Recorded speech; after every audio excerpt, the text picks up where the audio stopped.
Reservist eligibility for disability compensation. When is a reservist eligible to receive disability compensation and be service connected for a chronic disability?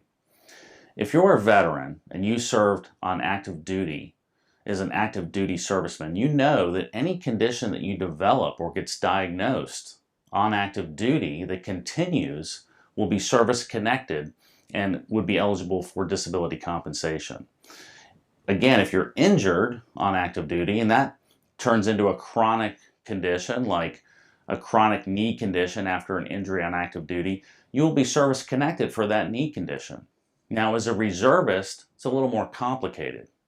If you're on a reservist and you go to weekend drills, for instance, and you have active duty training, meaning you're not currently deployed, but you're doing active duty training. If you sustain an injury during that training that results in a chronic long-term medical condition and a disability, you would be eligible for service connection for that condition and potentially for monthly compensation. However, you have to show that that injury occurred during active duty training.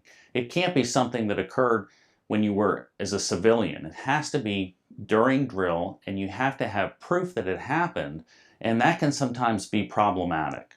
So if you have a commanding officer who witnessed the injury, they could write a letter explaining that they saw the injury happen to you, and they saw what happened, and they can report what they know of your injury. That could help if you end up with, say, post-traumatic arthritis. Say you twisted your knee or injured your knee on during drill, and later on you develop post-traumatic arthritis. If you can document that that injury occurred on active duty training, you may be eligible for benefits. Also, if there was an injury that occurred to you on active duty training and it was reported, hopefully they did a line of duty determination, meaning that somebody investigated that injury and there's a report that says that the injury occurred during active duty training. If you can get that report, that can show that you sustained an injury during active duty, and if you can show that your chronic condition currently is linked to that injury, you may be eligible for benefits.